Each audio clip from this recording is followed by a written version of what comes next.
Before this story truly begins, I want you to pause for a second.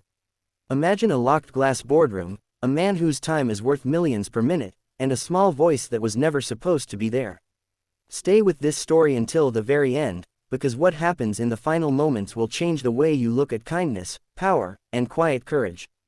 And if stories that touch your heart matter to you, remember to like this video and subscribe to the channel so you never miss one that might inspire you when you need it most.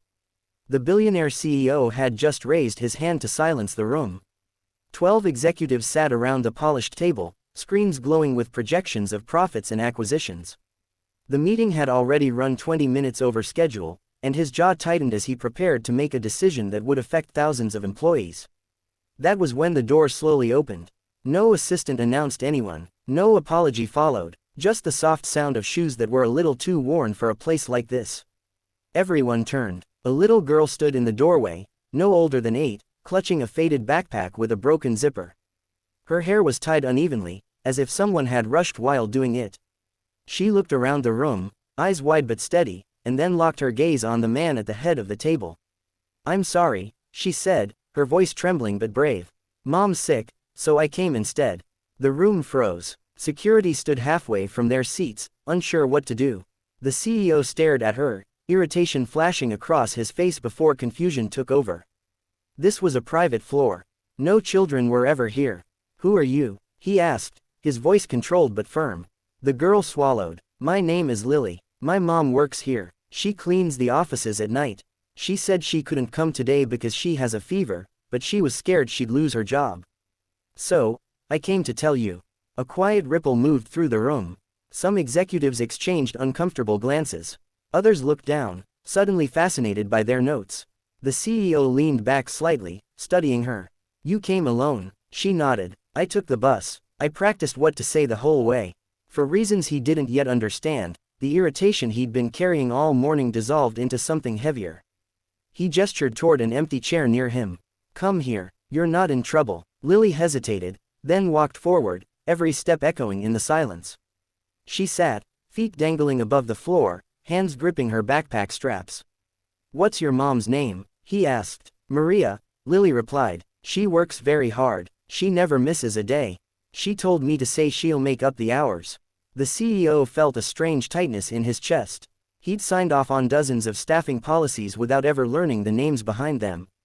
He turned to his assistant. "Cancel the rest of the meeting." Protests began immediately, but he raised a hand. "This is more important." He turned back to Lily. "How long has your mom been sick?" 2 days, she said. "She still tried to go to work last night, but she couldn't stand for long." That tightness grew. He remembered his own childhood, sitting alone in a small apartment while his mother worked double shifts, pretending everything was fine. He hadn't thought about that in years. "Does she have a doctor?" he asked. Lily shook her head. "She says doctors are expensive." The room was no longer a boardroom. It felt like a confession space. The CEO stood up slowly. "Lily, I'm going to walk you home. And then I'm going to make sure your mom is okay."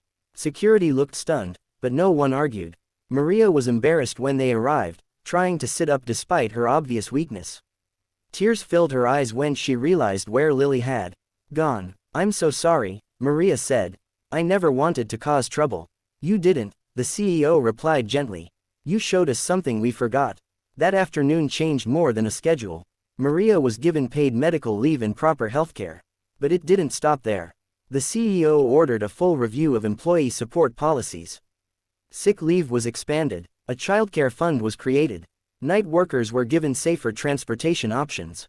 Weeks later, Lily was invited back, this time officially. She walked into the same boardroom, now filled with warm smiles instead of cold stares. The CEO knelt to her level. "You did something very brave," he told her. "You reminded us that every job here belongs to a human being." Lily smiled shyly. "My mom says thank you." As she left, the CEO watched her go, knowing that no deal he'd ever signed had mattered more than the moment a little girl opened a door and told the truth. And the lesson stayed with everyone who heard her voice that day. Sometimes the smallest people bring the biggest changes, and kindness, when it finally stops a room, can rewrite everything. If this story moved you, don't forget to like and subscribe. You never know when the next story might be the one that stays with you forever.